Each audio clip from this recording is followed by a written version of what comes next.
ক্ষমতা ধারণের 4 গুণ বন্দিতে ঠাসা শ্রীলঙ্কার নেগম্বো কারাগার যেন হঠাৎ এক রক্তাক্ত যুদ্ধক্ষেত্রে পরিণত হলো।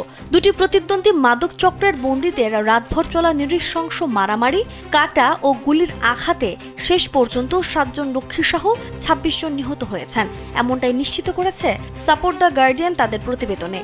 কিন্তু কিভাবে বন্দীদের হাতে বন্দুক এলো? রক্ষীদের অস্ত্র ছিনিয়ে নিয়ে বন্দীরা যখন গুলি চালাচ্ছিল তখন পরিস্থিতি পুরোপুরি নিয়ন্ত্রণের বাইরে চলে যায়। শতাধিক আহত বন্দী ও রক্ষীকে উদ্ধার করে স্থানীয় নেগম্বো এবং কলম্বো ন্যাশনাল হাসপাতালে ভর্তি করা হয়েছে। স্যান্ডেলিনা সো, রূপচর্চায় আভিজাত্য। রবিবার সন্ধ্যায় এই রক্তক্ষয়ী সংঘাতের সূত্রপাত ঘটে। ঘটনার পর আতঙ্কে অন্য অংশের নারী বন্দীরা ছাদে উঠে মুক্তির দাবি জানালে ছাদ ধসে কয়েকজন আহত হন। বাইরের স্বজনদের বিক্ষোভ সামলাতে বিমান বাহিনী ড্রোন ও হেলিকপ্টার মোতায়েন করেছে। 2020 সালের পর এটি দেশের সবচেয়ে বড় কারাদাঙ্গা। ঘটনার তদন্তে দেশটির সরকার সুপ্রিম কোর্টের অবসরপ্রাপ্ত বিচারপতি নেতৃত্বে 3 সদস্যের কমিটি গঠন করেছে।